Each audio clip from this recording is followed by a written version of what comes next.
అంటే అలా ఉంటుంది. అటువంటి ఇంద్రజిత్తు వంక చూశాడు. నాయనా, నిన్ను సామాన్యంగా పంపించను. ఇవాళ లంకాపట్టణం యొక్క స్థితి ప్రమాదంలోకి వెళ్ళింది. వచ్చినవాడు సామాన్యుడు కాడు, ఎవరో చాలా భయంకరమైన వీరుడు.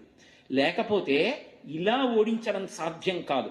బహుశः దేవతలందరూ తమ శక్తుల్ని ఒక చోట రాశి చేసి పంపారేమో అని అనుకుంటున్నాను. ఏది ఏమైనా నువ్వు పరాకుగా ఉండు.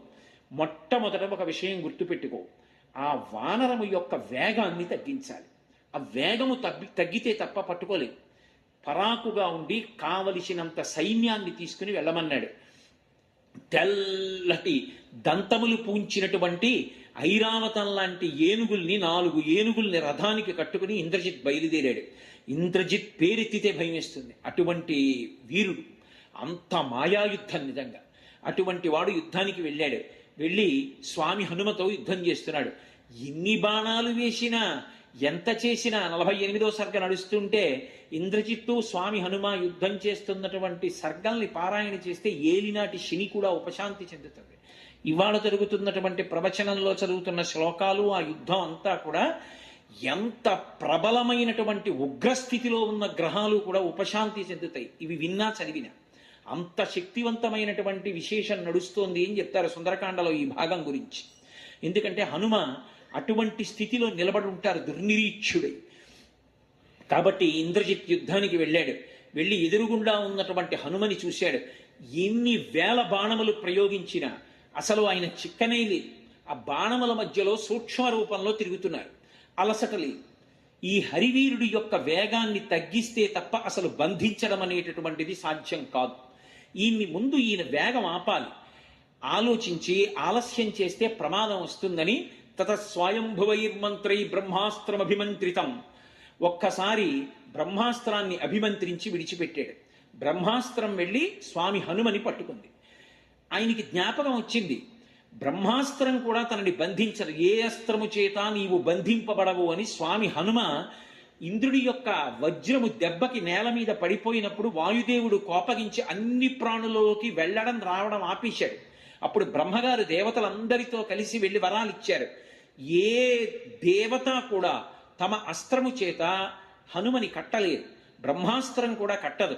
కానీ బ్రహ్మ అంటేనే లోకమునకంతటికీ కూడా పెద్దవాడు. అందుకే తత స్వయంభువై మంత్రై బ్రహ్మాస్త్రమభిమంత్రితం. ఆ బ్రహ్మాస్త్రము అంటే సృష్టికర్తది, లోకానికంతటికీ పెద్దవాడు. దానికి ఒక గౌరవం ఇవ్వాలి. ఏం మర్యాదో చూడండి. మీ నాన్నగారండి అన్నాడు అనుకోండి ఎవడైనా, వెంటనే ఓ గౌరవం ఇవ్వాలి. నేను మీ నాన్నగారి మిత్రుడండి అన్నాడు అనుకోండి, ఓ మా నాన్నగారి మిత్రుల అయ్యా నమస్కారం, బాగున్నారా, ఎవరు మీరు, మా నాన్నగారితో కలిసి ఉద్యోగం చేశారా, చదువుకున్నారా అని ఓ నిమిషం ఆగి మాట్లాడాలి. అయ్యా నేను మీ గురువుగారు కలిసి చదువుకున్నాం అన్నాను అనుకోండి, ఎంత వేగంగా వెళ్ళిపోతున్న వాడైనా ఆగాలి. ఓ మా గురువుగారి తెలుసా, మా గురువుగారు నాకు ధారకుడు, పోషకుడు, అటువంటి వారితో పరిచయం ఉందా, అయ్యా మీకు ఓ నమస్కారం అనాలి. సంస్కారం. పెద్దల పేరు చెప్తే ఆగాలి. ఆయన లోకమునకు సృష్టికర్త బ్రహ్మగారు. ఆయన పేరు మీద వచ్చిన అస్త్రం కాబట్టి కొద్దిసేపు దానికి కట్టుబడినట్టుగా ఊరుకున్నారు, గౌరవించారు. నేను దీనికి కట్టుబడను, వరమే, కానీ అలా ధిక్కరించడం మర్యాద కాదు. ఏమి మర్యాద నిజంగా, ఏమి రామాయణం. మర్యాదానాంచలోకస్య కర్త కరయితాచ సహా. మర్యాదా పురుషోత్తముడు రామచంద్రమూర్తి కించిత్ ఒక్క నిమిషం కట్టుబడ్డట్టుగా ఊరుకున్నారు. ఊరుకుని ఆగిపోయారు. నాకు ఇది చెప్తున్నప్పుడు ఒకటి గుర్తొస్తుంది. నేను ఉద్యోగంలో కొత్తగా జాయిన్ అయిన రోజున మహానుభావుడు బీబీఎల్ నరసింహారావు ఇప్పుడు శరీరంతో లేరు, వారి దగ్గర వేశారు నన్ను. మొట్టమొదటి రోజు ఆయన, నీకు మా మేనేజర్ గారిని, అధికారిని పరిచయం చేస్తాను రావాయ్ అని నన్ను తీసుకెళ్ళాడు. ఆయన ఈయన్ని చెడమడా తిట్టేశారు. ఇలా ఎందుకు చేశావు అని ఏదో కాగితం చూపించి, ఈయన అక్కడ ఇలా అంటుండేవారు. ఆయన అక్కడ కూర్చుని, కాదండి ఇలాగే చెయ్యాలి, నేనేం తప్పు చేయలేదండి, ఇలాగే చేస్తారు అని చెప్పారు. ఎంతో మర్యాదగా చెప్పారు. ఆయన తిట్టారు, నన్ను పరిచయం చేశారు. నేను హడిలిపోయింది, ఇలా తిడుతున్నారు. ఈయన తిరిగి వచ్చేసాం. వచ్చేసిన తర్వాత కాసేపటికి ఆయనే లేచి వచ్చాడు. లేచి వచ్చి, నరసింహారావు ఏమనుకోపోయి, ప్రథమ కోపం, డిస్ట్రిక్ట్ ఆఫీస్కి ఫోన్ చేశాను, నువ్వు చెప్పిందే కరెక్ట్, అలాగే రాయాలట, నేనే తప్పు చెప్పాను, ఆ కాగితం పట్టరా సంతకం చేస్తాను. చిన్నతనం కాదు, నాకు తెలియక నేను అడిగాను, ఏమన్నా మరి మీరు చేసింది తప్పు కాదని తెలిసినప్పుడు అలా మాట్లాడతారేమిటండి అని అడగరేమిటండి మీరు అన్నారు. ఆయన నా వంక సర్రున చూసి అన్నారు, ఆ కుర్చీకి ఒక గౌరవం ఉంటుందయ్యా. ఇప్పుడే కాదు, నువ్వు ఉద్యోగం చేసినంత కాలం గుర్తుపెట్టుకో, ఆ కుర్చీలో ఒకరు కూర్చున్నారు అంటే ధిక్కరించకూడదు. ఆయన ఒకవేళ పొరపాటు మాట్లాడినా మనం నిగ్రహం పాటించాలి. ఎందుకో తెలుసా? అదొక గదిలో ఎందుకేశారు? దానికి ఒక గౌరవం ఉంది. ఆ కుర్చీలో వ్యక్తిని అగౌరవపరిస్తే కుర్చీని అగౌరవపరిచినట్టు. రేపు నువ్వు కూర్చోవు, పదోన్నతి పొందితే. కాబట్టి మౌనం పాటించాలి, అలా తొందరపడకూడదు. అందుకే నేను మాట్లాడలేదన్నారు. నా జీవితంలో ఇప్పటికీ నాకు అదే పాఠం. ఉద్యోగం చేసేటప్పుడు నాకు ఎప్పుడు ఆయన జ్ఞాపకానికి వస్తూ ఉంటారు. ఎంత మర్యాదగా మాట్లాడారో చూడండి హనుమ. అది బ్రహ్మాస్త్రం. సృష్టికర్త పేరు మీద వచ్చింది. కట్టుబడతాను కాసేపని కట్టుబడ్డారు. ఆయన ఎప్పుడైతే కట్టుబడ్డట్టుగా పడ్డారో ఈ తెలిసి తెలియనటువంటి రాక్షసులందరూ బయలుదేరి వచ్చారు. వచ్చి గబగబా నార తీసుకొచ్చారు, నారతాడు తీసుకొచ్చారు, చెట్టు పట్టలు తీసుకొచ్చారు, ఆయన్ని కట్టేశారు గబగబా. సబద్ధ స్త్రేణ విల్కేణ విముక్తో స్త్రేణ వీర్యవాన్ అస్త్రబంధస్య చాన్యం హీ నబంధం అనువర్తతే. బ్రహ్మాస్త్రం అంటే దానికి ఒక గౌరవం ఉంటుంది. అది కట్టిన వాళ్ళని తీసుకొచ్చి ఇంకో దాంతో కట్టారనుకోండి, అది వదిలేస్తుంది. కాబట్టి అది వదిలిపెట్టేసి. ఇప్పుడు ఒక ప్రమాదం వచ్చింది. ఇంద్రజిత్తుకి తెలుసు ధనుర్వేదం. అహో మహత్కర్మ కృతం నిరర్ధకం నరాక్షసైర్మంత్రగతిర్విమృష్ట. వీళ్ళు తెలిసి తెలియక పెద్ద ప్రమాదం తీసుకొచ్చారు. ఎవరినైనా అవతల వాడిని బ్రహ్మాస్త్రంతో కడితే, ఒకవేళ ఏ కారణం చేతనైనా బ్రహ్మాస్త్రం ఆ వ్యక్తిని వదిలిపెట్టేస్తే మరునాడు సూర్యోదయం అయ్యే వరకు ఇక ఏ అస్త్రమో ఆ వ్యక్తిని పట్టుకోదు, చెనకదు.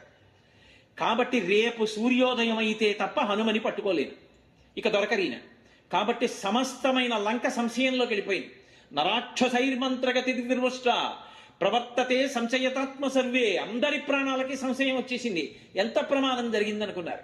హనుమకి తెలియదా ఈ విషయం? తెలుసు. కానీ ఆయన ప్రయోజనం ఏమిటోసారి రావణాసురుడితో మాట్లాడడం. ఎంతసేపు ఈ దిక్కుమాల యుద్ధం, ఎంతమందిని చంపాలి?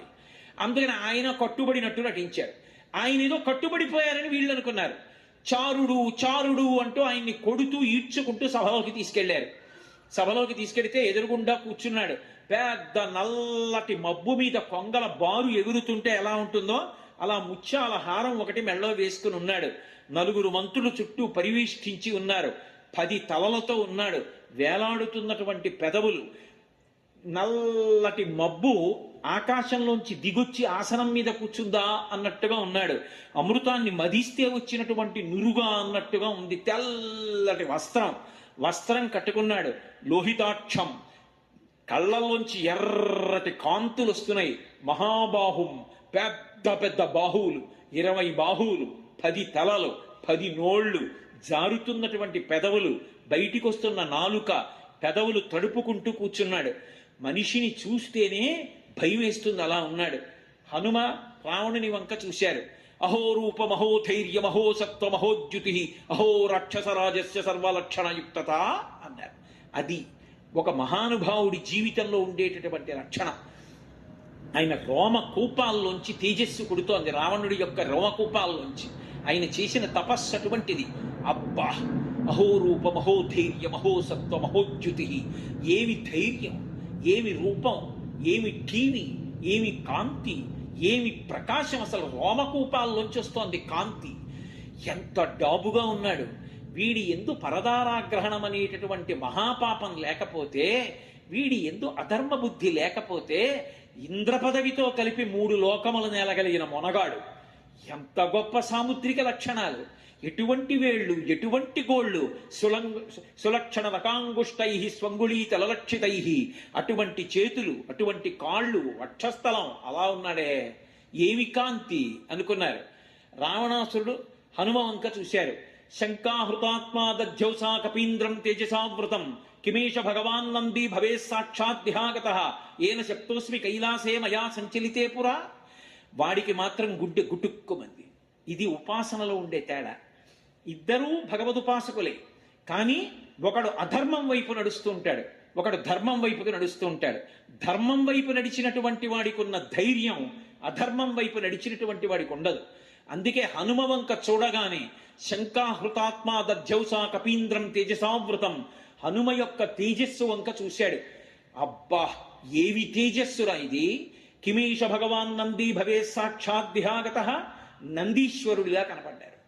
ఏమిరా, నాకు ఈయన చూస్తే వానరుల్లా కనపట్టలేదు, నందీశ్వరుడిలా కనపడుతున్నాడు. ఒకవేళ నేను ఒకనాడు పుష్పక విమానం ఎక్కి కైలాస పర్వత శిఖరం మించి వెళ్ళిపోతున్నాను. అకస్మాత్తుగా పుష్పక విమానం ఆగిపోయింది. ఉత్తరాఖండలోంచి చెప్తున్నాను. ఆగిపోతే మంత్రులను అడిగాను, ఎందుకు వెళ్ళటం లేదు విమానం అని అడిగాను. కింద కైలాస పర్వతం ఉంది, దాని మీద పార్వతీ పరమేశ్వరులు ఉంటారు కాబట్టి ఈ విమానం వెళ్ళటం లేదన్నారు. అక్కడి నుంచి విమానంలో కిందకి దిగి పార్వతీ పరమేశ్వరులు విహారం చేస్తే శంకరుడికి యుక్తాయుక్త విచక్షణ ఉండక్కర్లేదా? రావణ బ్రహ్మ పుష్ప విమానంలో వెడుతుండగా కింద పార్వతీదేవితో విహరించి విమానం ఆపుతాడా? ఏది పిలవమన్నాడు. నందీశ్వరుడు ఎదురొచ్చాడు. ఎదురొచ్చి ఎవరు నువ్వు అని అడిగాడు. వానరముఖంతో ఉన్నామని చెప్పి నందిని చూసి వికటాట్టహాసం చేశాడు. వెంటనే నందీశ్వరుడు అన్నాడు, నిన్ను సంహరించడానికి నేను చాలు, కానీ భవిష్యత్ కాలంలో నీ కొంప ముంచడానికి వానరులు వస్తారు. నా ముఖం చూసి వానరముఖం అన్నావు, ఒక వానరుడి యొక్క తేజస్సు చూసినప్పుడు నేను జ్ఞాపకానికి వస్తాను. వానరముఖాలతో వచ్చినటువంటి వాళ్ళ వల్లనే లంకాపట్టణం సర్వనాశనం అయిపోతుంది, శపిస్తున్నానన్నారు. కాబట్టి కిమీష భగవాన్ నంది భవే సాక్షాత్ దిహాగత ఏన శప్తోస్మి కైలాసే మయా సంచలితే పురా. ఒకవేళ ఆ మహావానరం వచ్చిందా ఏమి, శాపాలన్నీ కలిపి కట్టి కొడపడం ప్రారంభిస్తున్నాయి ఇంకా. కాబట్టి ఆయన వంక చూసి కించిత్ భయపడ్డాడు. జీవితంలో మొట్టమొదటిసారి అసలు ఒకరిని చూసేటప్పటికే భయపడ్డాం. శంకాహృతాత్మా దధ్యౌస, మనసులో శంక బయలుదేరింది. ఈయన తేజస్సు ఏమిటి ఇలా ఉంది, ఈయన తేజస్సు చూస్తే భయం వేస్తోందే అనుకున్నాడు. తాను మాట్లాడితే గౌరవానికి తక్కువని తాను మాట్లాడకుండా ప్రధానమంత్రి ప్రహస్తుడి వంక తిరిగి సంజ్ఞ చేశాడు. ప్రహస్తుడా, నువ్వు మాట్లాడు, ఎక్కడి నుంచి వచ్చింది ఈ వానరం అడగమన్నాడు. ప్రహస్తుడు లేచి, ఓ వానరమా భయపడకు, మా ప్రభు దయాశాలి, పరమధైర్యవంతుడు, అపారమైన పరాక్రమశాలి, 3 లోకములను గెలిచినవాడు. నిజం చెప్పావా ప్రాణభిక్ష పెడతాడు, నిజం చెప్పలేదా కుత్తుక ఉత్తరిస్తాడు. నువ్వు అగ్నిహోత్రుడి పనుపున వచ్చావా, దేవేంద్రుడి పనుపున వచ్చావా, రాముడి పనుపున వచ్చావా, శ్రీ మహావిష్ణువు పనుపున వచ్చావా, ఎవరి పనుపున వచ్చావు, ఎవరి దూతవి, ఎందుకు వచ్చావు, మా ప్రభువుకి అత్యంత ప్రీతిపాత్రమైనటువంటి ప్రమదావనాన్ని ఎందుకు భంజించావు, ఆయన కామించిన సీతమ్మతో ఏం మాట్లాడావు, ఎందుకు మాట్లాడావు, ఏం చేశావు, అన్నీ కూడా నిజం చెప్పు. నిజం చెప్పావా ప్రాణం దక్కుతుంది, నిజం చెప్పలేదా నీ ప్రాణములు దక్కవు. మా ప్రభు ఎదురుగుండా నిలబడి ఉన్న సత్యాన్ని మాట్లాడు అన్నాడు.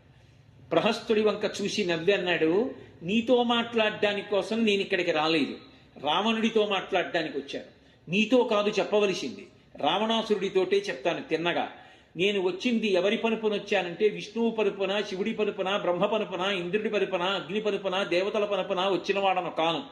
నేను నిక్కచ్చిగా వానరుణ్ణి. నేను వానర ప్రభు అయినటువంటి సుగ్రీవుడి పనుపున వచ్చాను. భ్రాతుశ్రుడు సమాదేశం సుగ్రీవస్య మహాత్మనః. సుగ్రీవుని యొక్క సోదరుడైన ఓ రావణ విను నేను చెప్పిందన్నాడు. సుగ్రీవుడికి ఎలా సోదరుడయ్యాడు రావణాసురుడు? భ్రాతుశ్రుడు సమాదేశం ఎలా అన్వయం అవుతుంది అంటే ఎత్తి పొడిచాడు మహానుభావుడు హనుమ. ఒకానొకప్పుడు వాలి ఈ రావణాసురుడు కలిపి సంధి చేసుకున్నారు. ఏమని అంటే, లోకంలో ఎక్కడ ఏ అపురూపమైన స్త్రీ కనపడినా, ఎక్కడ ఏ అపురూపమైన వస్తువు కనపడినా మన ఇద్దరం ఎత్తుకొద్దాం, మన ఇద్దరికి అదే పని, ఇద్దరం ఎత్తుకొద్దాం, ఎత్తుకొచ్చినవి ఇద్దరం అనుభవిద్దాం, నేను అనుభవించి నీకు ఇస్తాను, నువ్వు అనుభవించి నాకి, ఇది మన ఇద్దరి మధ్య ఒప్పందం అని అపవిత్రమైన ఒప్పందం చేసుకున్నారు. మన ఇద్దరం అన్నదమ్ముల్లా బతుకుదామని చెప్పి సంధి చేసుకున్నారు. మరి రావణాసురుడు వాలిని అన్నదమ్ముళ్ళా చూస్తే వాలి తమ్ముడు సుగ్రీవుడు ఏమవుతాడు? సోదరుడేగా అవుతాడు. అందుకని భ్రాతుశ్రుడు సమాదేశం సుగ్రీవస్య మహాత్మనః, సుగ్రీవుడు నీ సోదరుడు పంపిన సందేశం విను. ఒకటి అంతర్లీనంగా ఏమిటి, మా సుగ్రీవుడికో లక్షణం ఉంది, ముందు రాయబారం పంపిస్తాడు, చెప్తే సరే, లేకపోతే రాముణ్ణి తీసుకొచ్చి చంపిస్తూ ఉంటాడు. వాలిని అలాగే చంపించాడు సోదరుణ్ణి, తర్వాత నిన్ను ఇలాగే పంపిస్తాడు. ఇది అంతర్లీనమైన ప్రతిపాదన. అది సుందరకాండ, అది సౌందర్యం. ఒక్క వాక్యంలో ఇన్నిటిని గుప్పిస్తాడు. చేసి ఆ రావణుడి వంక చూశారు. నీకు తెలియదా రావణ, తెలియనట్టు నన్ను ప్రశ్నలు వేస్తామే, నేను సుగ్రీవుడి పనుపున వచ్చాను, నేను రామదూతని. అక్లిష్టకర్ముడైనటువంటి రామచంద్రమూర్తి హేళగా కష్టం లేకుండా ఏ పనులనైనా నిర్వర్తించగలడని నీకు తెలుసు. దశరథ మహారాజు గారు అయోధ్యానగరాన్ని రాజధాని చేసుకుని కుమారులు కలగలేదని అశ్వమేధం చేసి పుత్రకామేష్టి చేస్తే దేవతల యొక్క అనుగ్రహం చేత కలిగినటువంటి నలుగురు కుమారులలో రామలక్ష్మణ భరత శత్రుఘ్నులలో పెద్దవాడైనటువంటి రామచంద్రమూర్తి పరమ ధర్మాత్ముడు, సుగుణాభిరాముడు. అటువంటి రాముడు తండ్రిని సత్యవాక్యమునందు నిలబెట్టడం కోసం భార్య అయిన సీతమ్మతో తమ్ముడు లక్ష్మణస్వామితో కలిసి అరణ్యవాసానికి వచ్చినప్పుడు దండకారణ్యంలో తస్య భార్య వనేనష్ట సీతామపహృత, నువ్వు సీతమ్మ తల్లిని అపహరించావు. వైదేహస్య సుత రాజ్ఞా జనకస్య మహాత్మన, ఆమె విదేహ వంశానికి చెందినటువంటి జనక మహారాజు గారి యొక్క కుమార్తె. అటువంటి సీతమ్మని ఆ తస్య భార్య వనేనష్ట సీతా పతిమనువ్రత, పతిని అనుసరిస్తున్నటువంటి మహాపతివ్రత అయినటువంటి సీతమ్మ తల్లి యొక్క జాడ నీకు తెలుసు. ఎందుకంటే ఆవిడిని అపహరించి తెచ్చి దాచావు. నాకు తెలియదు అంటావేమో. లక్షితేయం మయా సీత తథా శోకపరాయణ గృహ్యయాం అభిజానాసి పంచాస్యమివ పన్నగి. సీతమ్మని నువ్వు అపహరించి తెచ్చి ఎక్కడ దాచావో అక్కడికి వెళ్ళి నేను సీతమ్మని చూసొచ్చాను. సీతమ్మ అంటే నువ్వు అనుభవించదగిన సామాన్యమైనటువంటి అతివా అనుకుంటున్నావు. ఆమె 5 తలల పావు. నువ్వు విషం కలుపుకున్న అన్నాన్ని ఎదురుగుండా పెట్టుకున్నావు. తెలియక సీతమ్మ జోలికి వెళ్ళావు. నిష్కారణంగా మృత్యువు పొందుతావు. నేను పొందననుకుంటున్నావేమో. నిన్ను తోకకి చుట్టి 4 సముద్రాల్లో ముంచినటువంటి వాడు వాలి. ఆ వాలిని ఒక్క బాణంతో కొట్టి చంపినటువంటి వాడు రామచంద్రమూర్తి. ఆ రామచంద్రమూర్తి యొక్క ఇల్లాలు సీతమ్మ. ఆ సీతమ్మ జోలికెళ్ళి బ్రతికి బట్టగట్టగలిగినటువంటి వాడు లోకంలో ఎవరైనా ఉంటాడా? నాకు బ్రహ్మగారి వరాలున్నాయి, నన్నెవ్వడు ఏమీ చేయలేడు అనుకుంటున్నావేమో. తృణభూతాహితామన్యే ప్రాణినో మానుషాదయ అని నువ్వు బ్రహ్మగారి దగ్గర వరం అడిగావు. నేను నరవానరుల యొక్క పేరెత్తను, వాళ్ళు నాకు తృణంతో సమానం, అందుకని వాళ్ళ చేతిలో మృత్యు ఉండకూడదన్న వరాన్ని నేను అడగనని తృణప్రాయంగా వాళ్ళ పేర్లు విడిచిపెట్టావు. సుగ్రీవో నహిదేవోయం నాసురో నచరాక్షస నదానవో నగంధర్వో నయక్షో నజపన్నగ. సుగ్రీవుడు రాక్షసుడు కాడు, దేవతగాడు, గంధర్వుడు కాడు, కిన్నెరుడు కాడు, కింపురుషుడు కాడు. కాబట్టి సుగ్రీవుడు నువ్వు అడిగినటువంటి వరాల జాబితాలోకి రాడు. పూర్ణమైనటువంటి వానరుడు మా ప్రభువు. కాబట్టి వానరుడి చేతిలో మరణిస్తావు. రాఘవో మానుషోరాజన్ సుగ్రీవస్య మహాత్మన. రాముడు పరిపూర్ణమైనటువంటి మనుష్యుడు. 12 నెలలు కౌసల్య గర్భవాసం చేసి పైకొచ్చాడు. తతశ్చ 12 మాసే చైత్రే నామమికేతిథౌ నక్షత్రేతి తదైవచ్చే సోచ్ఛ సంస్థేషు పంచషు గ్రహేషు కర్కటైలగ్నే వక్పతాం విద్యునా సహ ప్రోద్యమానే జగన్నాథం సర్వలోక నమస్కృతం అంటారు మహర్షి బాలకాండలో. 12 నెలలు కౌసల్య గర్భవాసం చేసి 5 గ్రహములు ఉచ్చస్థితిలో ఉండగా చైత్రమాసంలో నవమి తిథి నాడు మధ్యాహ్నం వేళ ఆవిర్భవించినటువంటి మహానుభావుడు. ధనుర్వేదమంతా తెలుసున్నవాడు, బ్రహ్మాస్త్రం ఎరిగినటువంటి వాడు. అటువంటి రామచంద్రమూర్తి నీ మీదకి యుద్ధానికి వస్తే తట్టుకుని నిలబడగలిగినటువంటి శక్తి రావణ నీకుందా? నిలబడగలవా? పైగా సీతమ్మ ఎవరనుకుంటున్నావు? ఆవిడ 5 తలల పాము, మహాపతివ్రత. ఆవిడని తీసుకొచ్చి బాధ పెట్టినందుకు, ఆవిడ కన్నుల వెంట నీరు కారినందుకు నిష్కారణంగా ప్రాణాలు కోల్పోతావు. తదేవ ఫలమన్వేతి ధర్మస్యా ధర్మనాశన ప్రాప్తం ధర్మఫలం తావద్భవతా నాత్ర సంశయ. ఇవాళ ఇంత కీర్తిని పొందావు, ఇన్ని భోగాలు అనుభవిస్తున్నావు, ఇంత సంతోషంగా ఉన్నావు.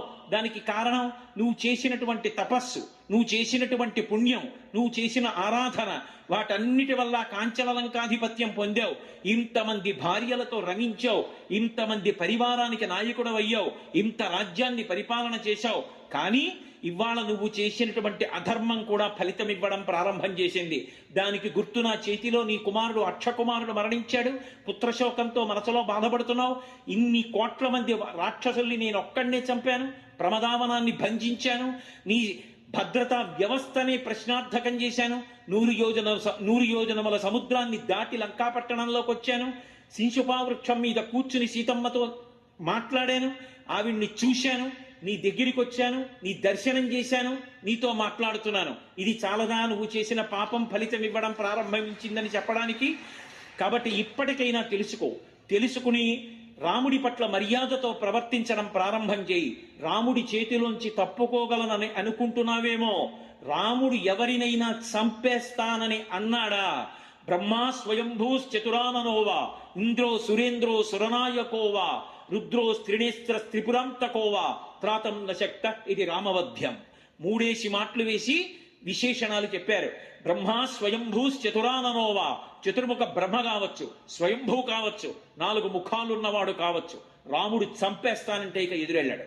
ఇంద్రో సురేంద్రో సురనాయకోవా, ఇంద్రుడు కావచ్చు, సురేంద్రుడు కావచ్చు, లేకపోతే దేవతలకు నాయకుడు కావచ్చు, అడ్డు రాడు రాముడి విషయంలో.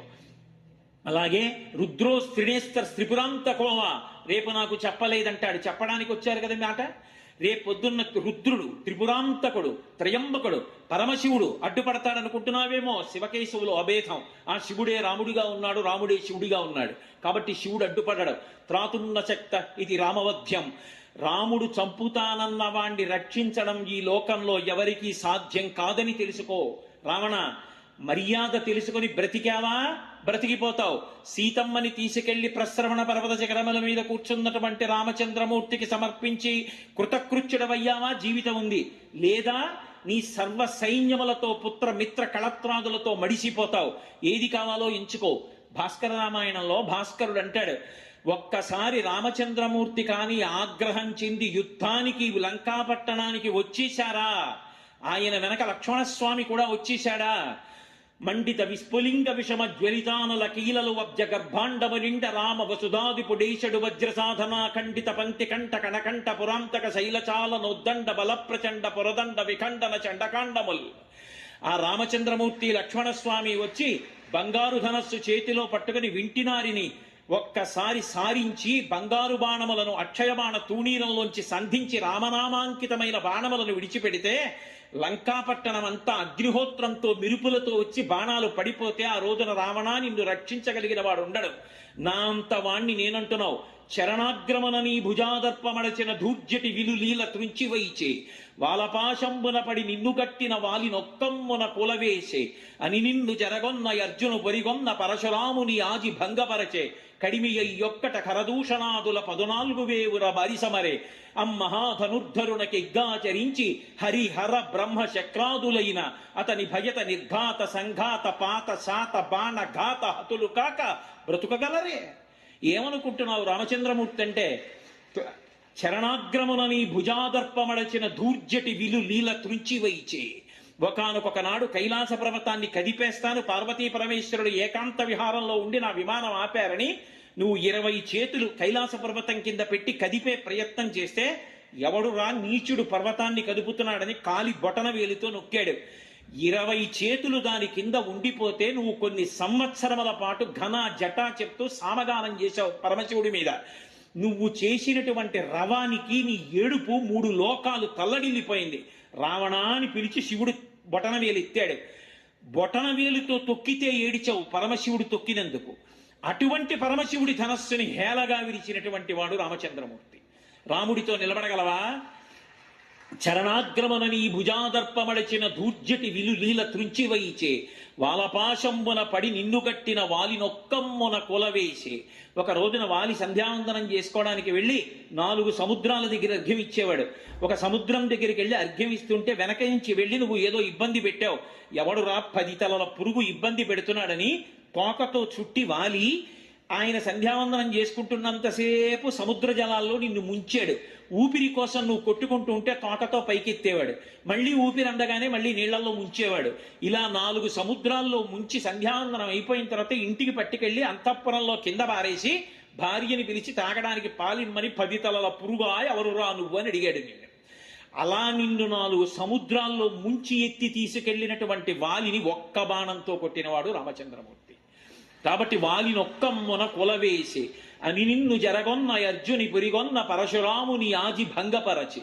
ఒకనకొకప్పుడు నర్మదా నదీ తీరంలో శివలింగాన్ని పెట్టి అభిషేకం చేస్తున్నాడు రావణాసురుడు. పుష్పాలతో పూజ చేస్తున్నాడు. కింద నదీ ప్రవాహానికి కింద కార్తవీర్యార్జునుడు తన యొక్క భార్యలతో కలిసి జలక్రీడలు ఆడుతున్నాడు. ఎవరో ఒక భార్య అడిగింది, నీ 1000 చేతులతో ప్రవాహాన్ని ఆపగలవా అంది. ఆపేస్తానని 1000 చేతులు అడ్డుపెట్టి ప్రవాహాన్ని ఆపాడు. ఆ ప్రవాహం వెనక్కి పెరుగుతూ పెరుగుతూ వచ్చి ఆ సైకతలింగాన్ని అక్కడ పెట్టి ధ్యానంలో ఉన్నాడు శివుడు. ఆ ప్రవాహం ఒడ్డు దాటి వచ్చి శివలింగాన్ని తనలో కలిపేసుకుని పువ్వులు నీటి మీద తేలిపోయాయి. రావణాసురుడికి ఆగ్రహం వచ్చి తన యొక్క మంత్రుల్ని పిలిచి సుఖసారుణుల్ని ప్రవాహానికి కింద ఎవడున్నాడో చూసి రమ్మన్నారు. కార్తవీర్యార్జునుడు ఉన్నాడన్నారు. రావణాసురుడు వెళ్ళి కార్తవీర్యార్జునుడితో కలియబడ్డాడు. అప్పటికాయన విపరీతంగా మద్యం తాగి మదోన్మత్తుడై ఉన్నాడు. అంత మద్యం తాగి తూలుతూ మదోన్మత్తుడై ఉన్నవాడు అవలీలగా రావణాసురుడిని ఓడించి తీసుకెళ్లి కారాగారంలో పారేస్తే ఆ రోజున పులశ్చ బ్రహ్మ వెళ్ళి తాతగారు వెళ్ళి కార్తవీర్యార్జునుడికి చెప్పి విడిపించారు రావణాసురుణ్ణి. అలా నిన్ను ఓడించినటువంటి వాడు కార్తవీర్యార్జునుడు. ఆ కార్తవీర్యార్జునుడి 1000 చేతులు తన గండ్రగొడ్డలితో తరిగేసిన వాడు పరశురాముడు. పరశురాముడి చేతి విష్ణు చాపం అందుకున్నవాడు రామచంద్రమూర్తి. అటువంటి రాముడితో నువ్వు యుద్ధం చేస్తావా అని నిన్ను జరగొన్న అర్జుని పెరుగొన్న పరశురాముని ఆది భంగపరచే కడిమియ్యొక్కట కరదూషణాదుల 14,000 బారిసమరి. 14,000 మంది కరదూషణాదులున్న రాక్షసుల్ని అరణ్యంలో మోహరించావు. రాముడు ఒక్కడే లక్ష్మణస్వామిని పిలిచి ఇంకొక్క మాట మాట్లాడుకు, నా మీద ఒట్టన్నాడు. అన్నయ్య నేను వస్తా అంటాడేమోనని సీతమ్మని తీసుకుని పర్వత గుహలోకి వెళ్ళిపోయి వాళ్ళ చూడు రాముడి యుద్ధం ఏమిటో అన్నాడు. 14,000 మంది ఎదురు నిలబడ్డారు. ఎప్పుడు బాణం తీశాడో, ఎప్పుడు సంధించాడో, ఎప్పుడు విడిచిపెట్టాడో తెలియదు. 1:48 నిమిషములలో 14,000 మంది రాక్షసులు కరదూషణాదులతో పడిపోయారు. శూర్పణక చూసి తెల్లపోయి. అందుకన్నాడు గోపరాజు గారు, బండన భీముడర్తజన బంధవుడు జ్వల బాణతూణ కోదండ కళాప్రచండ భుజతండవ కీర్తికి రామమూర్తికిన్ రెండవ సాటి దైవమిక లేడును చున్గడకట్ ఏరి కాడండ డడండ నెడదంబుల జండము నిండ మత్త వేదండములెక్కి చాటతను దాచరది కరుణాపయోనిధి అన్నాడు. నేను 4 వీధుల కూడలిలో 4 స్తంభాలు కట్టి పెద్ద భేరీ కట్టి ఏనుగు మీద వచ్చి ఢామ్ ఢామ్ అని కొట్టి యుద్ధం వస్తే మా రామచంద్రమూర్తి యొక్క బాహువులు రుద్రతాండవం చేస్తాయి. ఆయనని మించిన దైవం ఎక్కడున్నాడో కాపాడడంలోని లోకానికి ప్రకటనం చేస్తానన్నాడు. అటువంటి రామచంద్రమూర్తి కరదూషణాదుల 14,000 బారిసమరే. అట్టి మహాధనుర్ధరునకిగ్గాచరించి హరిహర బ్రహ్మాదులైన ఎదురుగుండా నిలబడగలిగినటువంటి శక్తులు కారు. అటువంటిది కేవలం రాక్షసుడివి నువ్వు రామచంద్రమూర్తితో యుద్ధం చేస్తావా? నువ్వు నిలబడతావా? నీకు సాధ్యమా? హరిహర బ్రహ్మ శక్రాదులైన అతని భయత నిర్ఘాత సంఘాత పాత శాత బాణ గాత హతులు కాక బ్రతుకగలరే? ఎవరైనా ఆయన ముందు నిలబడగలరా? అయినా రావణ, నిన్ను చంపడానికి రాముడు రావడం ఎందుకురా? తురగశ్చందన మత్తవారణ భట స్తోమంబుతో కూడా నీపురి భస్మంబుగ కాల్చి సైనిక సుహృత్పుత్రాన్ని జశ్రేణి నెత్తురు క్రక్కన్ పడగ్రుద్ది చంపి మరి మృత్యుక్రూరతన్ పట్టి నీ శిరముల్ త్రుంపగ నేనే చాలు జయశ్రీ లబ్ధి వర్ధిల్లగన్. ఏమిటో అనుకుంటున్నావు సీతమ్మంటే? నీ 10 తలలు గిల్లేస్తాను రావణ. నా అరిచేతులతో మర్దించి చంపేస్తాను కోట్ల సైన్యాన్ని. ఒక ఏనుగు ఒక గుర్రం మిగలదు. లంక కాల్చేస్తానేమనుకుంటున్నావు? నేనొక్కడనే చాలు. దానికి రాముడు ఎందుకురా? తురగశ్చందన మత్తమారణ భట స్తోమంబుతో కూడా నీపురి భస్మంబుగ కాల్చి సైనిక సుహృత్పుత్రాన్ని జశ్రేణి నెత్తురు క్రక్కన్ పడగృద్ది చంపి మరి మృత్యుక్రూరతన్ పట్టి నీ శిరముల్ త్రుంపగా నేనే చాలు జయశ్రీ లబ్ధి వర్ధిల్లగన్. నీ కంఠర్పిత కాలపాశము శిరో నిర్ఘాత పాతంబు లంకౌక సంచయ కాలరాత్రి కళభద్రో దగ్గ కాలాహి కన్యాకారాగత మృత్యువున్ జనక కన్యన్వేగ నొప్పించి లోకైకత్రాణుని రామునింకనుము నీకా బుద్ధి కాకుండినన్ సీతారాముల కోపానల స్పీత శిఖలు లంకాభూతవ్రాతము భస్మీభూతముగా చేయునను పొడమిన కింకన్. ఏమనుకుంటున్నావో రావణ? నువ్వు తెచ్చి సీతమ్మని నువ్వు అనుభవించదగిన వస్తువు అనుకుంటున్నావు. సీతమ్మ అంటే ఎవరనుకుంటున్నావు? నీ కంఠానికి నువ్వు తగిలించుకున్నటువంటి కాల సర్పం, నువ్వు తాగబోతున్నటువంటి విషం, నీ నెత్తి మీద పడుతున్నటువంటి పిడుగు. రామచంద్రమూర్తే తలుచుకుని లక్ష్మణస్వామితో కలిసి వస్తే నిలబడలేవని తెలుసుకో. మాదృశాని విసృష్టాని సహస్రాణి మహాత్మనాం ఆగమిష్యతి సుగ్రీవ సర్వేషాం ఓ రిషూధన నేయమస్తి పురీం లంకా నయూయం నచరాక్షస యస్మాదిక్ష్వాకు నాథేన బద్ధం వైరం మహాత్మన. 10 ఏనుగుల బలం ఉన్నవాళ్ళు, 50 ఏనుగుల బలం ఉన్నవాళ్ళు, 100 ఏనుగుల బలం ఉన్నవాళ్ళు, 1000 ఏనుగుల బలం ఉన్నవాళ్ళు, నా వంటి వాళ్ళు కొన్ని వేల మంది, లక్షల మంది, కోట్ల మంది వానరులు, భల్లూకములు మా ప్రభువైన సుగ్రీవుడికి వశవర్తులు. ఇంతమందితో కలిసి సుగ్రీవుడి సముద్రాన్ని దాటి లంకాపట్టణానికి వచ్చి రామలక్ష్మణులతో కలిసి యుద్ధం ప్రారంభిస్తే నువ్వు నీ పరివారం అగ్నిహోత్రంలో శలభాలు పడ్డట్టు పడిపోతారు. ఆ పరిస్థితి రాకముందే నువ్వు రక్షించుకో. సీతమ్మని తీసుకెళ్లి రామచంద్రమూర్తికి సమర్పించి కృతకృత్యుడు ఒక ధర్మాత్ముడు రాముడు. నువ్వు తప్పు చేశామని చూడడు, కాపాడతాడన్నాడు. హనుమ యొక్క ఆవేశం, హనుమ యొక్క సందేశం విన్నాడు. ఎక్కడ లేని కోపం వచ్చింది. ఈ వానరాన్ని శిరచ్ఛేదం చేయండి అన్నాడు. విభీషణుడు లేచాడు. అన్నయ్య సాధుర్వా ఇదివా సాధు పరైరేషా సమర్పిత బ్రవన్ పరార్థం పరమాన్న దూతో వధమర్హతి. నువ్వు ఇన్ని వేదాలు చదువుకున్నావు, ఇన్ని శాస్త్రాలు చదివావు, ఇన్ని కావ్యాలు చదివావు, ఇన్ని విషయాలు చదివావు. ఎవరి పనుపునైనా ఒక దూత వచ్చి మాట్లాడితే ఒకవేళ ఆయన తన యొక్క పరిధిని అతిక్రమించి మాట్లాడినప్పటికీ కూడా దూతని వధించకూడదు. పైగా వచ్చిన దూతని వధిస్తే నీ పౌరుషం ఎలా తెలుస్తుంది, నీ పరాక్రమం ఎలా తెలుస్తుంది, వెనక్కి వెళ్ళి చెప్పేవాడు ఎవడు ఉంటాడన్నయ్య? చంపకూడదు. అంతగా దూత తన పరిధిని దాటాడని నీకు అనిపిస్తే నువ్వు కొన్ని శిక్షలు వెయ్యవచ్చు. ఆయన యొక్క అంగములలో ఒక అంగాన్ని తొలగించవచ్చు, లేదా జుత్తు గొరిగించవచ్చు, లేదా కాల్చి వాతలు పెట్టవచ్చు.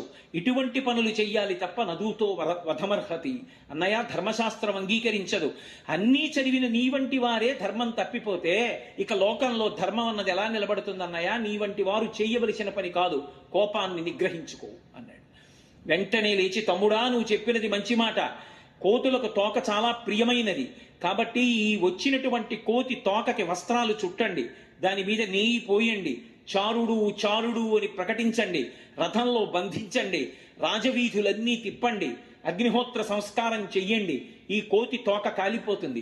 ఇది తిరిగి వెళ్ళిన తర్వాత కోతులకు తోక ప్రియం కాబట్టి తోకలేని కోతి అని మిగిలిన కోతులు పరిహాసం చేస్తే రావణుడి బలదర్పాలేమిటో తెలిసొస్తుంది ఆ నరుడికి.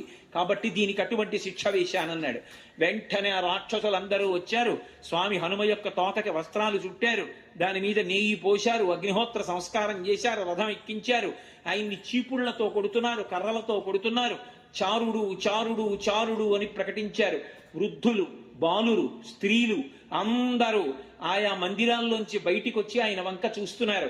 ఇంతమంది ఇన్ని కొడుతుంటే ఆయన అనుకున్నారట, పోన్లే, కొడితే కొట్టారు, తిప్పితే తిప్పారు, కానీ నేను వెళ్ళిన తరువాత నా ప్రభువైన సుగ్రీవుడు కానీ నా నాథుడైన రామచంద్రమూర్తి కానీ లంకా పట్టణం యొక్క బలం ఎటువంటిది అంటే నేను చూడలేదు, రాత్రి సీతాన్వేషణం చేశానని ఎలా చెప్తాను? వాళ్ళంతట వాళ్లే వీధుల్లో తిప్పుతున్నారు. లంకా పట్టణం యొక్క బలాబలాలు ఎటువంటివో చూస్తాననుకున్నారు. ఆయన్ని అలా తిప్పుతున్నారు. ఈలోగా కొంతమంది రాక్షస స్త్రీలు అశోకవనానికి పరిగెత్తారు. సీతమ్మ, నీతో ఎవరు నీతో కిచకిచలాడిందని అడిగితే, ఏమో యూయమేనాభిధానాసి యోయం యద్వాకరిష్యతి హరిహే పాదాన్ విజానాతి రసంచయ అని చెప్పావు కదా. పాము కాళ్ళు పాముకి తెలియాలన్నావు కదా. ఇప్పుడు ఆ కోతి తోకకి వస్త్రములు చుట్టి నెయ్యి పోసి అగ్నిహోత్ర సంస్కారం చేసి బంధించి రథంలో కూర్చోపెట్టి ప్రతి వీధిలో తిప్పుతున్నారని చెప్పారు. ఆ తల్లి వెంటనే అగ్నిహోత్రుణ్ణి ప్రార్థన చేసింది. యజ్జస్తి పతిశుశ్రూషాం యజ్జస్తి తీరితంతపః ఇది చాస్త్వేకపత్నీత్వం సీతో భవ హనూమతః ఇది కించిదనుక్రోశస్తస్య మయ్యస్తి ధీమతః ఇది వా భాగ్యశేషో మే సీతో భవ హనూమతః ఇది మాం వృత్త సంపన్నాం తత్సమాగమలాలసాం స విజానాతి ధర్మాత్మా సీతో భవ హనూమతః యది మాం తారయేదార్య సుగ్రీవ సత్యసంగర అస్మాత్ దుఃఖాంబు సంరోధాత్ సీతో భవ హనూమతః. ఆ తల్లి తన పాతివ్రత్యాన్ని అడ్డుపెట్టింది. నేను ఎప్పుడూ రామచంద్రమూర్తిని తప్ప అన్య పురుషుణ్ణి మనసులో తెలియనిదాననైతే, నాకు ఇంకా భాగ్యశేషము మిగిలి ఉంటే, రామచంద్రమూర్తిని నేను కలవడం అనేటటువంటిది నా జీవితంలో నిజమైతే, సుగ్రీవుడు త్రికరణ శుద్ధిగా రాముడికి సహాయం చెయ్యాలనుకున్న మాట సత్యమైతే, నా కొరకని వచ్చి ఇంత కష్టపడుతున్నటువంటి ఆ హనుమ యొక్క తోకకు చుట్టబడినటువంటి వస్త్రములకు నెయ్యి వేసి వెలిగించబడినటువంటి అగ్నిహోత్రము చల్లబడుగాక. పంచభూతములలో ఏ భూతానికి ఉండేటటువంటి ధర్మం ఆ భూతానిదే. కానీ పాతివ్రత్య ధర్మం ముందు మిగిలిన భూతములు తమ ధర్మాన్ని ఆపేశాయి. అగ్నిహోత్రం చల్లబడిపోయి తోకకి వెన్న పెట్టినట్టుగా అయిపోయింది.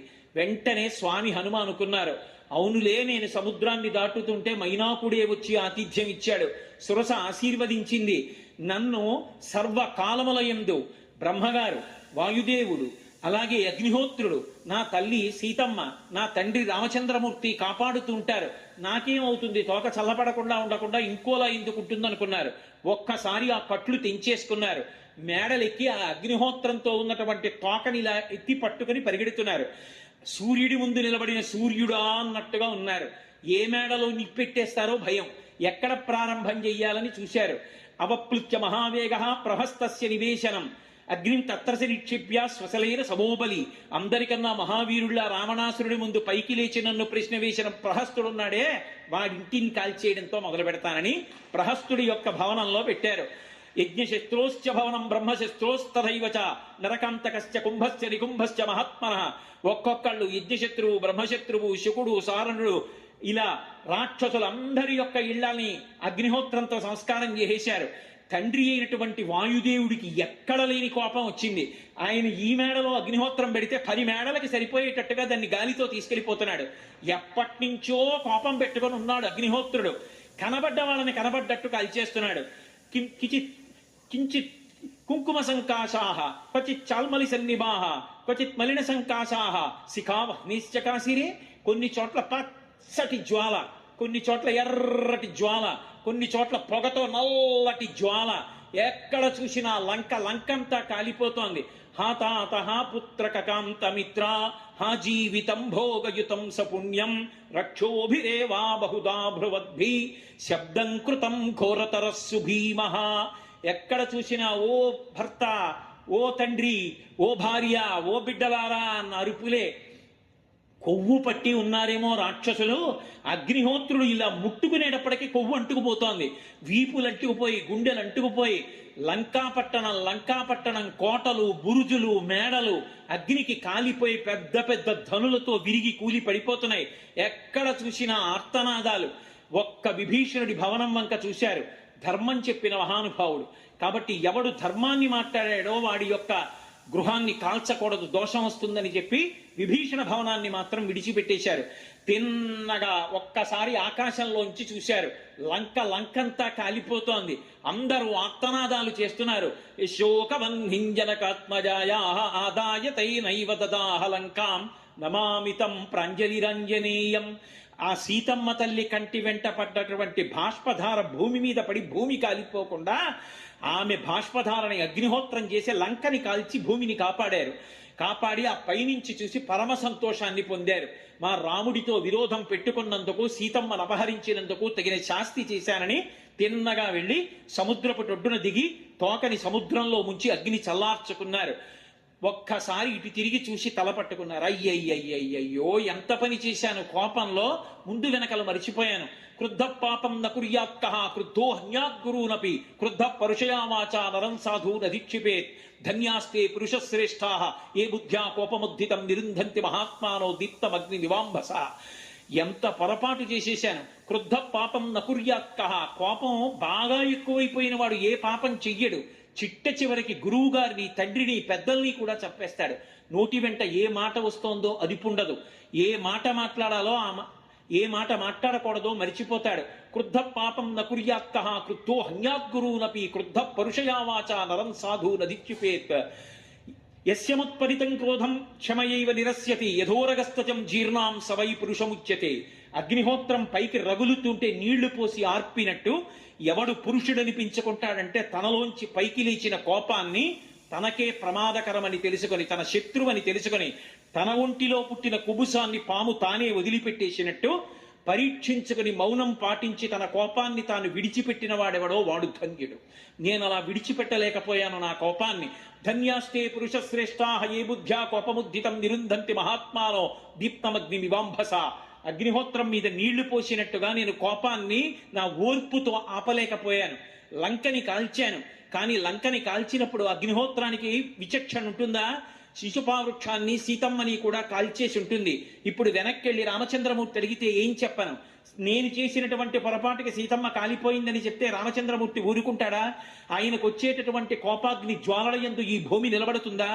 ఇక ఇక్ష్వాకు వంశం కానీ వానర వంశం కానీ నిలబడతాయా? మళ్లీ శోకాన్ని పొందారు. అకస్మాత్తుగా ఆలోచన వచ్చింది. నేను మీకు మనవి చేశాను, దైవానుగ్రహం ఉన్నవాడు శోకమునందు కూరుకుపోతున్నప్పుడు మళ్లీ ఉపశాంతి కలుగుతుంది, ఆలోచన మారుతుంది. అథమా చారు సర్వాంగీ రక్షిత శానిలేచన నన్న శిష్యటి కళ్యాణి అగ్నిరగ్నౌ ప్రవర్తతే. అగ్నిని కాల్చగలిగిన అగ్ని నా తల్లి. ఆ తల్లి ప్రార్థన చేసి ఉంటుంది. అందుకే కదా నా తోకకి పెట్టబడినటువంటి అగ్నిహోత్రం కూడా చల్లబడింది. అగ్నిహోత్రాన్నే చల్లబరచగలిగినటువంటి తల్లి, అగ్నిని కాల్చగలిగిన అగ్ని ఆవిడ పాతివ్రత్యం. అటువంటి తల్లిని లౌకికమైన అగ్ని కాలుస్తుందా?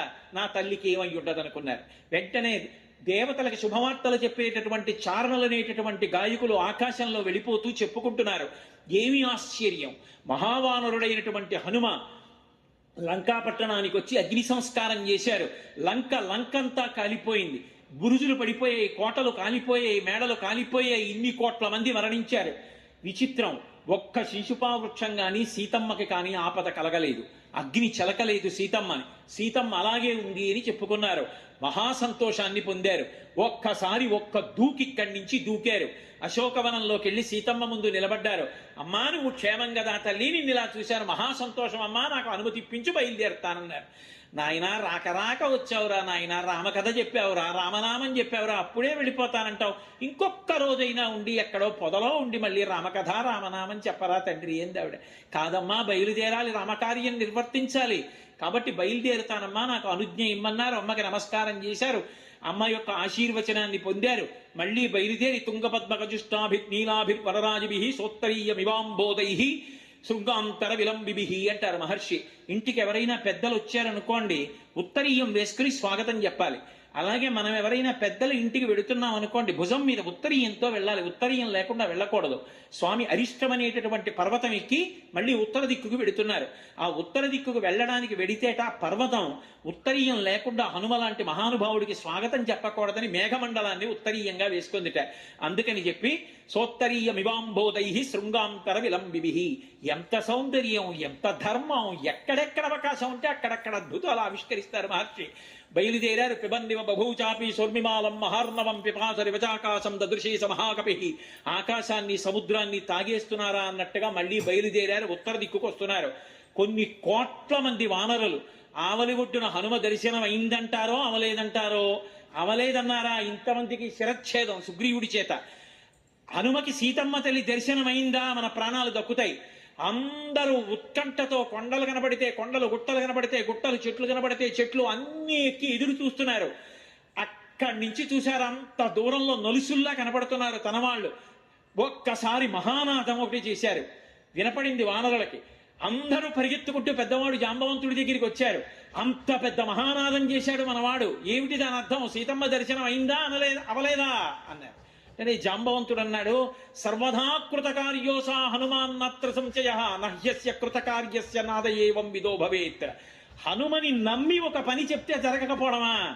ఆయనని నమ్మి అప్పచెప్పాం, అయిపోయింది పని, అందుకే మహానాదం చేశారు. సీతా దర్శనం అయిపోయిందన్నారు. ఒక్కసారి ఆకాశంలో అందరికీ కనబడ్డారు. దృష్ట్వా సీతేతి విక్రాంత సంక్షేపేణ నివేదయత్ నిశశాచత హస్తేన గృహీత్వా వలినస్సుఖం. సీతమ్మ చూడబడెను అని ఒక్క మాట అన్నారు. ఎందుకని? చూశాను అని ముందు అనలేదు. తర్వాత మాట ఈ ఘోషలో ఎలా వినపడుతుందో, సరిగా వినపడుతుందో వినపడదో, అందుకని చూడబడిన సీతమ్మ అంతే. ఈ వానరులు సంతోషపడిపోయారు. తోటల్ని తీసుకెళ్లి కర్రల్లా నించోపెట్టారు, చేత్తో పట్టుకున్నారు, చెట్లు ఎక్కారు, కొండలు ఎక్కారు, గుట్టలు ఎక్కారు, కిందకి దూగారు, పైకి ఎక్కారు. హనుమ వచ్చి కిందకి దిగగానే సంతోషంతో వచ్చారు, ఆయన్ని ముట్టుకున్నారు, పాటలు పాడారు, ఆడారు, దూకారు, దిగుకారు, అటెళ్ళారు, ఇటొచ్చారు, పర్వత గుహలోకి వెళ్ళారు, అంగదుడితో కలిసి కూర్చున్నారు. జాంబవంతాదులందరూ కూడా చుట్టూ కూర్చున్నారు. అక్కడికి వెళ్ళిన తరువాత ఏం జరిగిందో సముద్ర లంఘనం దగ్గర నుంచి పూసగుచ్చినట్టుగా ఒక్క విషయాన్ని విస్మరించకుండా సర్వ విషయాలు మనవి చేశారు. ఇప్పుడు నేను సీతమ్మని చూసి వచ్చాను, రావణాసురుడికి ప్రబోధం చేశాను, ఇది పరిస్థితి, ఏం చెయ్యాలో పెద్దలు మీరు నిర్ణయించండి అన్నారు. వెంటనే యువరాజు నాయకుడు కాబట్టి అంగదుడు లేచన్నాడు, ఇన్ని విషయాలు తెలిసిన తర్వాత ఇంకా వెనక్కి వెళ్ళి రామచంద్రమూర్తికి చెప్పడం ఏంటి? ఎలాగో చాలా బలం నీ చేతిలో మడిచిపోయింది, మనందరం ఎగిరి వెళ్ళి మిగిలిన వాళ్ళని చంపేసి సీతమ్మని తీసుకొచ్చి రాముడికి అప్పచెప్పేద్దాం అన్నారు. వెంటనే జాంబవంతుడు అన్నాడు, నాయనా నువ్వు అంత సమర్థుడవే, అలా వెళ్ళి తేగలిగిన వాడివే, కానీ లోకంలో మర్యాద అని ఒక మాట ఉంది కదా. మనకేమని చెప్పాడు సుగ్రీవుడు? ప్రభు వెళ్ళి సీతమ్మ జాడ కనిపెట్టండి అన్నాడు. అందరినీ చంపి సీతమ్మని తింటని చెప్పలేదుగా. ప్రభు ఏం చెప్పాడో అది చెయ్యాలి, అందుకని దాన్ని అతిక్రమించకూడదు. నీకు శక్తి ఉంది నాయన, అలా అనకపోతే ఏమైనా ఉంటుందా?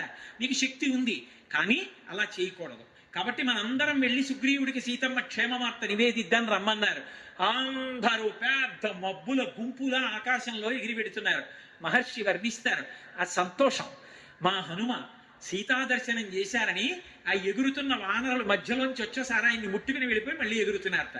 అలా ఒక్కొక్కళ్ళు వస్తున్నారు, ఇటు ముట్టుకునేవాడు, అటు ముట్టుకునేవాడు, అటు ముట్టుకునేవాడు, ఇటు ముట్టుకునేవాడు. వాళ్ళ సంతోషం. అందరూ కలిసి ఆవలి ఒడ్డున కిష్కింధ దగ్గర దిగారు. దిగిన తరువాత అక్కడ మధువనము అని ఒక వనం ఉన్నది. దాన్ని దధిముఖుడు అని సుగ్రీవుడి మేనమామ పెద్దవాడు కాపలా కాస్తుంటాడు. అది బ్రహ్మగారి వరం చేత వచ్చినటువంటి వనం. అందులో ఎప్పుడు పళ్ళు పండి తేనె పట్టులతో వేలాడుతుంటుంది. అందులోకి ప్రభువు కూడా ప్రవేశించలేదు. మనందరం ఇంత గొప్ప విషయాన్ని సాధించాం. ఎవరూ ఊహించలేనటువంటి విషయం, సీతామాత దర్శనం అయింది. కాబట్టి మనందరం వెళ్ళి తేనె తాగేద్దాం యథేచ్ఛగా అప్పట్లోనే ఈ పార్టీలు ఉన్నాయన్నమాట. మొదటి పార్టీ బహుశా మధువన భంజనంతో ఎలా ఉంది అని వానరములన్నీ కూడా మధువనంలోకి వెళ్ళాయి. పెద్ద పెద్ద తేనెపట్లు, తేనెటీగలు దులిపేశారు. కింద నోళ్లు పెట్టి తేనెపట్లన్నీ నలిపేసి శోభారంగా తాగేశారు. ఎక్కువ తేనె తాగేశారేమో మత్తెక్కిపోయారు. ఎవరికి ఒంటి మీద తెలివి లేదు. గాయంతికేచిత్ ప్రణమంతికేచిత్, గాయంతికేచిత్ ప్రణమంతికేచిత్, నృత్యంతికేచిత్ ప్రహసంతికేచిత్, పతంతికేచిత్ విచరంతికేచిత్, ప్రళపంతికేచిత్ ప్రళంతికేచిత్. అబ్బో మహర్షి అక్కడ కోతులు ఎలా తూలాయో శ్లోకాలు అలాగే తూలుతాయి. అంత గొప్పగా రచన చేశారు. ఇది ఒకటి తరుగుతూ ఉంటుంది. గాయంతికేచిత్ ప్రణమంతికేచిత్. కొంతమంది పాటలు పాడుతున్నారు ఏదో కచేరీలు చేసేవాళ్ళ, కొంతమంది ఇలా చెవులు మూసుకుని ఇలా సంతోషంతో ఏమిటో వాళ్ళు వింటున్నది ఏం లేదు, తాగేసి ఉన్నారు శుభ్రంగా తూలి ఇలా ఇలా నమస్కారాలు పెట్టి ఊగుతున్నారు. కొంతమంది నృత్యం చేస్తున్నారు, కొంతమంది దూకుతున్నారు, కొంతమంది ఎగురుతున్నారు, నిష్కారణంగా కొంతమంది ఏడుస్తున్నారు, కొందరు గుద్దుకుంటున్నారు, కొందరు యుద్ధం చేస్తున్నారు. దధిముఖుడు వచ్చాడు, పాపం ఆయన్ని చితక్కొట్టేశాడు. ఆ దధిముఖుడు బాధపడుతూ తిన్నగా సుగ్రీవుడి దగ్గరికి వెళ్ళాడు. వెళ్ళి ఏడుస్తూ వానర భాషలో చెప్తున్నాడు. సుగ్రీవుడు తోక పొడుగ్గా చేస్తున్నాడు. ఏదైనా శుభవార్త వినపడితే తోకలు పొడుగ్గా పెడతారు. హనుమ అంటున్నాడు, మధ్య మధ్యలో అంగదుడు అంటున్నాడు, జాంబవంతుడు అంటున్నాడు, ఏడుస్తున్నాడు వానర భాషలో. అంటే వాళ్ళు వచ్చి నన్ను కొట్టి తేనె తాగేశారని చెప్తున్నాడు. ఇక మిగిలిన వాళ్ళు వాళ్లే దక్షిణ దిక్కుకి వెళ్ళిన వాళ్ళు. ఏమిటో ఏడుస్తున్నాడు, ఏదో చెప్తున్నాడు. ఈయనేమో పోని ఈయన ఏడవడం మానేసి తోక పెంచుతున్నాడు. ఈయనకి సంతోషంగా ఉంది. భాష మనకు అర్థం కాదు. అసలు ఏమిటి గొడవని అడిగాడు లక్ష్మణస్వామి. అడిగితే మధువనంలోకి ఎవరూ ప్రవేశించరు. అటువంటిది హనుమ, అంగదుడు మొదలైన వారు వెళ్ళి మధువనాన్ని భంజించారంటే తప్పకుండా సీతామాత యొక్క దర్శనం అయింది. హనుమకి తప్ప ఎవరికి అవుతుంది? మహాప్రాజ్ఞుడు, ఆయనకే ఇటువంటి ప్రభువు గౌరవాన్ని నిలబెట్టగలిగిన వాడు హనుమ ఒక్కరే అన్నారు. వెంటనే ఆజ్ఞగా చెప్పండి, వానరులందరినీ ప్రవేశపెట్టండి అన్నారు. వెళ్ళి చెప్పారు. గబగబా వాళ్ళందరూ ముఖాలు కడుక్కున్నారు, నోళ్లు పుక్కిలించారు, తిన్నగా వచ్చి సుగ్రీవుడి ముందు కూర్చున్నారు. కూర్చుని మళ్ళీ విన్నారుగా హనుమ దగ్గర ఎలాగో ఇప్పుడు నేను చెప్పేసినట్టే చెప్పేశారు అందరూ. ఇలా వెళ్ళారు, ఇలా సొరస వచ్చింది, సింహికి వచ్చింది, ఏదో మైనాకుడు వచ్చాడు, ఈ కథలన్నీ చెప్పేశారు. రండి రామచంద్రమూర్తి దగ్గరికి ఎడదామని ప్రశ్రవణ పర్వత శిఖరం మీద కూర్చున్న రామలక్ష్మణుల దగ్గరికి వెళ్ళారు. వచ్చేసి అందరూ హనుమ దగ్గర విన్నారు కాబట్టి అందరూ చెప్పేశారు. సీతమ్మను చూసాం, ఇలా ఉంది అలా ఉంది. రాముడికి తెలీదు, ఆయన మహాప్రాజ్ఞుడు. సీతమ్మ నాయందెట్లున్నది అని అడిగారు. హనుమని వెనక పెట్టి వీళ్ళు మాట్లాడుతున్నారు. వీళ్ళందరూ పక్కకి తప్పుకుని హనుమాను వచ్చి చెప్పు, ఈయనండి చూసిందన్నారు. ఎందుకని? అప్పటి వరకు ఆయన్ని వెనక్కి పెట్టారు. ఆ ప్రశ్నకి జవాబు ఆయనే చెప్పాలి. ఆయన ఎంత గొప్పగా చెప్పారు. మహాప్రాజ్ఞుడు బుద్ధిమతాం వరిష్టం శ్రుత్వాతు వచనం తేషాం హనుమాన్ మారుతాత్మజ ప్రణమ్య శిరసాదేవ్యై సీతాయైతాం ద్విషం ప్రతి. ఒక్కసారి దక్షిణ దిక్కుకు తిరిగి సీతమ్మ ఉన్న దిక్కుకు తిరిగి ఒక నమస్కారం చేశారు. నా చేత నమస్కరింపబడవలసిన రీతిలో బహు సంస్కారవంతంగా శీలవతి అయి నీ యందు పరమభక్తితో సీతమ్మ ఉన్నది. నోటితో చెప్పకుండా నమస్కారంతో చెప్పారు. నియతాం అక్షతాం సీతాం రఘవాయన్యవేదయత్. రామ సుగ్రీవియో సఖ్యం శృత్వా ప్రీతి ముపాగత. నీకు సుగ్రీవుడికి స్నేహం కలిగిందని, తొందరలో నువ్వు వస్తావని తెలిసి ఎంతో సంతోషం పొందింది. ఆవిడ యొక్క శోకం అంతా పోయింది. కానీ తన కోసమని చెప్పి నువ్వు శోకిస్తున్నావన్న మాట విని మాత్రం శోకిస్తోంది అని తన గొప్పతనాన్ని కానీ తాను అవన్నీ సాధించిన విషయాలు కానీ ఎక్కువ వర్ణించరు. పెద్దల దగ్గర మాట్లాడేటప్పుడు తన గొప్పతనాన్ని చెప్పుకోకూడదు, పరమలఘువుగా మాట్లాడతారు. వానరులతో మాట్లాడినప్పుడు పూసగుచ్చినట్టు చెప్పారు అన్నీ. రాముడితో సుగ్రీవుడితో అలా చెప్పరు. ఏదో పైన చెప్పి సీతమ్మ ఎలా ఉందో చెప్పారు. ఆమె పాతివ్రత్యం చెప్పారు. ఎంత తేజస్సుతో ఉందో, ఎంత ఉపవాసం చేస్తోందో, రాముడి కోసం ఎంత నమ్ముకు బ్రతుకుతోందో చెప్పారు. చెప్పి ఒక మాట అన్నారు. తతో మయా వగ్విదధీన భాషిత శివాభిరిష్టాభిరభిప్రసాదిత జగామ శాంతిం మమ మైథిలాత్మజ తవాపి శోకేన తథాపి పీడిత. సుందరకాండ తత్తుతో ప్రారంభమై తత్తుతో పూర్తయిపోతుంది. తతో రావణనీతాయ సీతాయ శత్రుకర్షణ తో మొదలై తతో మయా వగ్విదధీన భాషిత. నేను చెప్పిన మాటల చేత సీతమ్మ యొక్క శోకము తొలగిపోయినది. వాక్కు ఉన్నవాడు మనుష్యుడు. వాక్కు చేత ఎంతమందికి శాంతినివ్వచ్చో, ఎంతమంది జీవితాలు దిద్దవచ్చో అర్థమవుతుంది. తతో మయా వగ్విదధీన భాషిత శివాభిరిష్టాభిరభిప్రసాదిత జగామ శాంతిం మమ మైథిలాత్మజ. నా వాక్కుల చేత సీతమ్మ మనసుకి శాంతి కల్పించాను. ఇవాళ సీతమ్మ బాధపట్టలేదు. కానీ నువ్వు తన గురించి ఏడుస్తున్నావని తాను ఏడుస్తోందంతే తప్ప అంతకు మించి ఆవిడ మనసులో అశాంతి లేదు. రావణుడు 2 నెలలు గడువిచ్చాడు, 1 నెల మాత్రమే బ్రతికి ఉంటానని నీకు చెప్పమంది అన్నాడు. రామచంద్రమూర్తి విలవిలా శోకించి అన్నాడు, ఆమె 1 నెల బ్రతికుంటుంది, సీతమ్మని వదిలి 1 రోజు ఉండలేదు, వెంటనే వెళ్ళి సీతమ్మని రక్షించాలన్నారు. సుందరకాండలో ఒక మాట అంటారు హనుమ, నిమిత్తమాత్తస్తు రామాయ, సీతమ్మ తన పాతివ్రత్య శక్తి చేత ఏనాడో రావణుడిని చంపేసింది. ఇంకా నిమిత్తంగా రాముడు వెళ్ళి బాణం వేసి ఆ రావణాసురుణ్ణి చంపడమే అన్నారు. సుందరకాండలో హనుమ యోగి పుంగవుడై చెప్పారు తల్లి దర్శనమై. అందుకే ఆయన మాట ప్రమాణం చేసుకుని యుద్ధకాండ జరిగిపోయిందని, ఆ తర్వాత రామచంద్రమూర్తి వానరులతో కలిసి సముద్రానికి సేతువు కట్టి లంకాపట్టణానికి చేరుకుని రావణ కుంభకర్ణాది రాక్షసుల్ని పరిమార్చి సీతమ్మని చేపట్టి పుష్పక విమానం ఎక్కి మళ్ళీ ఆ నందిగ్రామానికి చేరుకున్నారని అక్కడి నుంచి పట్టాభిషేక సర్గ చెప్పేస్తారు. ఆ పుష్పక విమానంలోంచి రామచంద్రమూర్తి కిందకి దిగుతున్నారు. దిగుతుంటే కాళ్ళకి చెప్పులు లేవు. 14 సంవత్సరముల అరణ్యవాసం. గబగబా భరతుడు చెప్పులు పట్టుకుని వెళ్ళాడు. సంతతా మామికా మాతా దత్తం రాజ్యమిదమ్మమ తద్దదామి పునస్తుభ్యం యథాత్మ మరదామమ. అన్నయ్య, ఒక బలమైనటువంటి ఎద్దు లాగవలసినటువంటి బండిని లేగదూడ లాగగలదా? ఈ రాజ్యాన్ని పరిపాలించవలసిన వాడివి నువ్వు, నీ ఆజ్ఞ మేరకు 14 సంవత్సరములు పరిపాలించాను, చెప్పులు తొడుక్కో అన్నయ్య అని అన్నయ్యకి చెప్పులు తొడిగితే ఇటుపక్క అటుపక్క నిలబడినటువంటి విభీషణుడు సుగ్రీవుడు కళ్ళు తుడుచుకున్నారట. నాకు గొప్ప అన్నగారు రావణాసురుడు, అన్ని వేదాలు చదువుకున్నాడు, అంత గొప్ప కుంభకర్ణుడు, కానీ ఇద్దరు మడిసిపోయారు. నేనే వాళ్ళ మృత్యువుకి కారణం అయ్యాను. ఏది? మా అన్నదమ్ములను ఇలా కలిసి లేవు, అందరం కలిసి తిరిగి శుభకార్యాలు చేసుకునే భాగ్యం మాకు పట్టలేదు. నేను ఇలా మా అన్నని సేవించలేదు. మా అన్న 10 తలలు తెగిపోతే ప్రేత సంస్కారం చేశాడు. సుగ్రీవుడు ఏడ్చాడు. మా అన్న వాలి ఎంతటి యోధుడు, రాముడితో సంధి చేసుకుని బాణం పెట్టి కొట్టించి చంపించాడు. వీళ్ళు రామలక్ష్మణ భరత శత్రుఘ్నులు ఎలా కలిసి ఉన్నారు. నిజంగా అన్న దిగుతుంటే నాకు రాజ్యం వద్దు వద్దు అని చెప్పులు తొడిగాడు. ఏమన్నదమ్ములు, ఇది కదా రాముడంటే, ఇది కదా అన్నదమ్ములంటే, అలా మేము ఉండలేకపోయామని ఏడ్చారట. వాళ్ళల్లా ఏడవలసిన రోజు రాకూడదు. రామలక్ష్మణ భరత శత్రుఘ్నుల్లా బ్రతకగలగాలి. రాముడు మెట్లు దిగాడు. దిగి వచ్చిన తరువాత ఆ క్షురకర్మ చేయించుకోమన్నారు. ఆయన అన్నాడు, నా తమ్ముళ్ళు క్షురకర్మ చేయించుకున్న తర్వాత నేను చేయించుకుంటానన్నాడు. అయోధ్యకాండలో ప్రతిజ్ఞ చేశాడు, ధర్మమర్థంచ కామంచ పృథివీంచాపి లక్ష్మణ ఇచ్చామి భవతామర్థే ఏతత్ ప్రతిష్ఠినోమితే అన్నాడు. ధర్మార్థ కామములు నా తమ్ముళ్ళు అనుభవిస్తేనే అనుభవిస్తాను, వాళ్ళకి లేనిది నాకు వద్దన్నాడు. అందుకని ముందు తమ్ముళ్ళకి క్షురకర్మ చేయించి తాను చేయించుకున్నాడు. కౌసల్య, సుమిత్ర, కైకేయి పరమ సంతోషంతో సీతమ్మకి అభ్యంజన స్నానం చేయించారు. ఆయన రథం ఎక్కితే లక్ష్మణస్వామి ఆయనకి ఛత్రం పట్టుకున్నాడు. భరతుడు పగ్గాలు పట్టుకుని రథం తోలాడు. శత్రుఘ్నుడు చామరం వేశాడు. ఏమి అన్నదమ్ములు, ఇంతమంది వానరులు స్వామి హనుమ తెల్లటి బట్టలు కట్టుకుని నడిచి వెడుతూ ఉంటే ఎక్కడ చూసినా అయోధ్యాపుర పౌరులందరూ ఇళ్ల ముందు ముగ్గులు తీర్చారు. అందరూ రామో రామో రామ, రాముడు రాముడు రాముడు, ఇదే మాట అందరూ చెప్పుకుంటున్నారు. అడిగో వేష్టుతార్జన వస్త్రంతం విద్యుత్ సంఘాత పింగళం, తెల్లటి బట్టలు కట్టుకున్నాడే, ఆ నడిచి వెడుతున్నాడే మెరుగుల పోగుల మహానుభావుడు. ఆయనేట 100 యోజనముల సముద్రాన్ని దాటి వెళ్లి సీతమ్మ క్షేమవార్త తెచ్చినవాడు.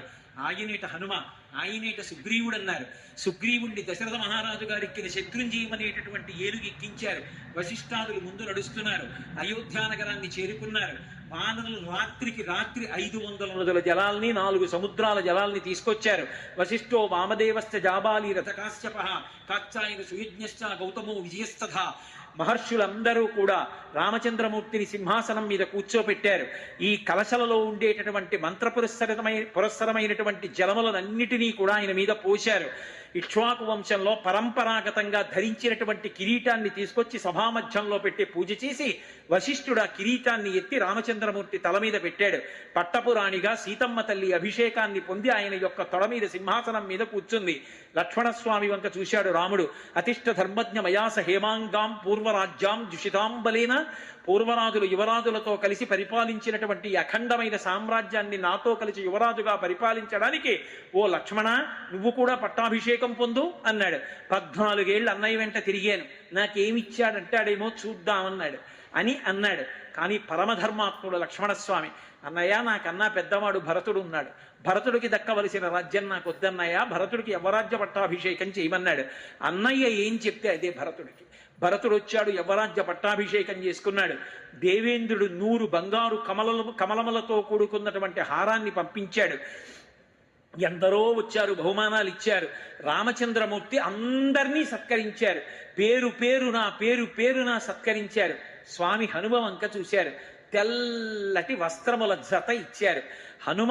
హనుమకి కానీ హనుమయందు అపారమైన భక్తి ఉన్నవాడికి కానీ తెల్లటి బట్టల జత ఇచ్చి ఆయన కానీ అది కట్టుకున్నాడా?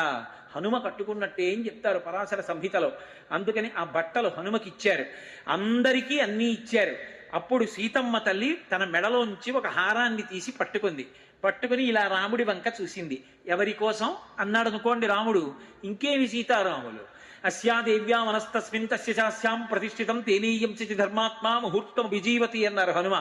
ఆమె మనసు ఆయన దగ్గర, ఆయన మనసు ఆమె దగ్గర ఉంటుంది. ఆయనకి తెలియదు ఎవరి కోసం పట్టుకుందో. వెంటనే సంతోషంగా నవ్వుతూ అన్నారు, ప్రదేహి సుభగేహారం యస్య తుష్టాసి భామిని పౌరుషం విక్రమో బుద్ధిర్ యస్మిన్ నేతాంవస. ఎవరి యందు పౌరుషము, బుద్ధి, పరాక్రమము, నీ ఐదోతనానికి కారణము ఉన్నాయో అటువంటి మహావీరుడికి ప్రత్యేక సత్కారం చెయ్యాలనుకుంటున్నావు, ఈ సీత అన్నారు. అనగానే ఆ ముత్యాలహారాన్ని హనుమకి అనుగ్రహించింది. ఆహా, అది కళ్ళకద్దుకుని మెళ్ళో వేసుకున్నారు. వేసుకుని స్వామి కూర్చున్నారు. రామచంద్రమూర్తికి పట్టాభిషేకం అయింది. రాముడు ప్రభువుగా పరిపాలన చేస్తున్నటువంటి కాలంలో ఎక్కడా పాపకార్యముల యందు అనురక్తి లేదు. స్త్రీలు వైధవ్యాన్ని పొందడం అన్న మాట లేదు. పిల్లలు వెళ్ళిపోయి పెద్దవాళ్ళు బ్రతికుండి పిల్లలకి ప్రేతకార్యం చేయడం అన్నది లేదు. దొంగతనాలు లేవు, నేరములు లేవు.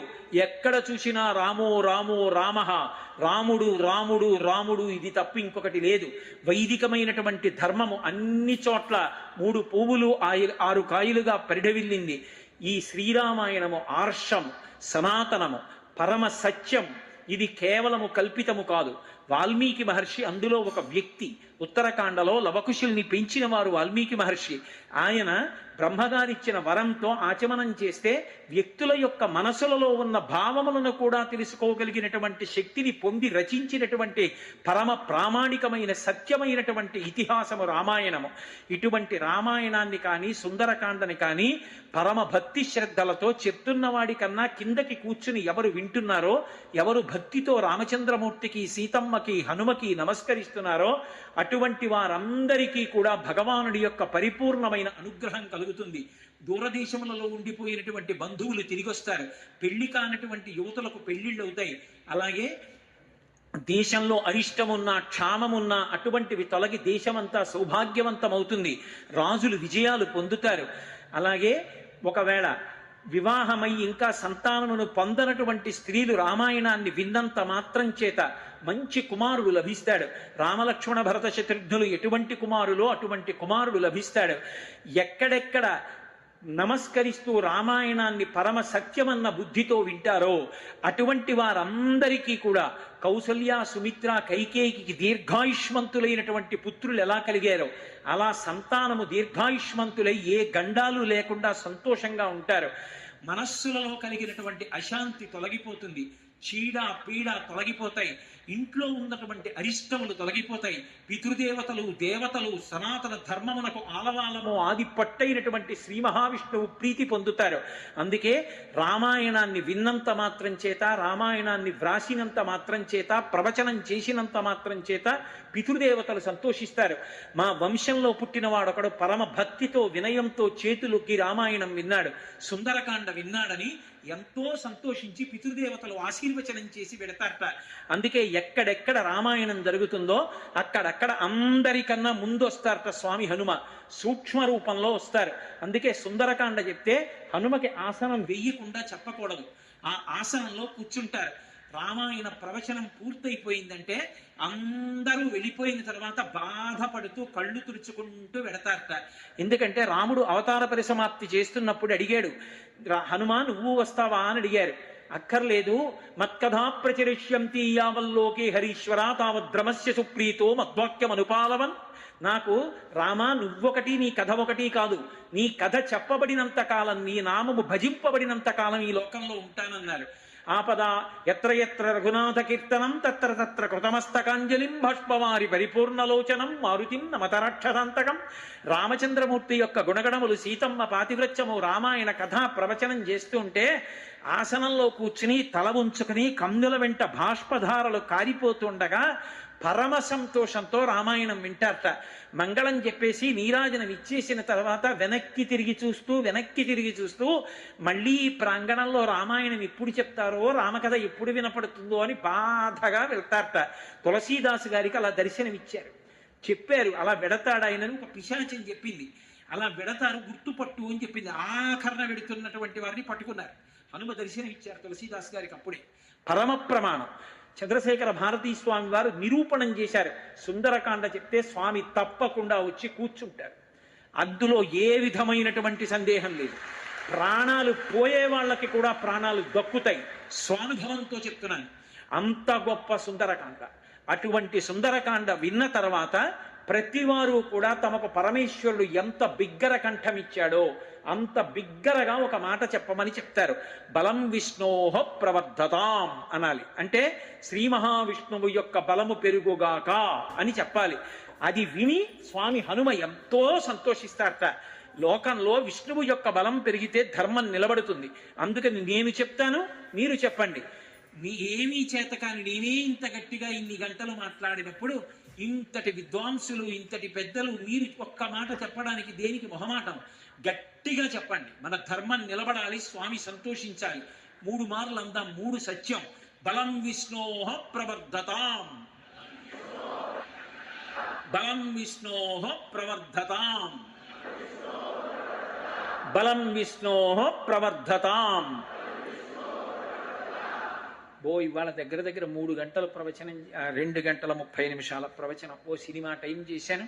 అయినా మీ అందరూ కూడా ఇంత ఓపిగ్గా, ఇంత భక్తితో, ఇంత ప్రేమతో అలా కూర్చుని విన్నందుకు మీ అందరి భక్తికి, ఆ ప్రేమకి నేను ముగ్ధుడనై తడిసిపోయాను. మీ వంటి పరమ భాగవతోత్తముల మధ్య 5 రోజుల పాటు సుందరకాండ చెప్పుకునేటటువంటి భాగ్యాన్ని నాకు కట్టపెట్టినటువంటి ఆ సీతారామచంద్ర ప్రభువుకి, హనుమకి నా శిరస్సు తాటించి సాంజలిబంధకంగా నమస్కారములను అర్పిస్తూ, మంగళాశాసన పరై పదాచార్య పురోగమై సర్వైశ్చ పూర్వైరాచార్యై సత్కృతాయాస్తు మంగళం. మంగళం కోసలేంద్రాయ మహనీయ గుణాత్మనే చక్రవర్తి తనూజాయ సర్వభౌమాయ మంగళం. ఉమాకాంతాయ కాంతాయ కామితార్థప్రదాయినే శ్రీగిరీశాయ దేవాయ మలినాథాయ మంగళం. సర్వం శ్రీ ఉమామహేశ్వర పరబ్రహ్మార్పణమస్తు. స్వస్తి.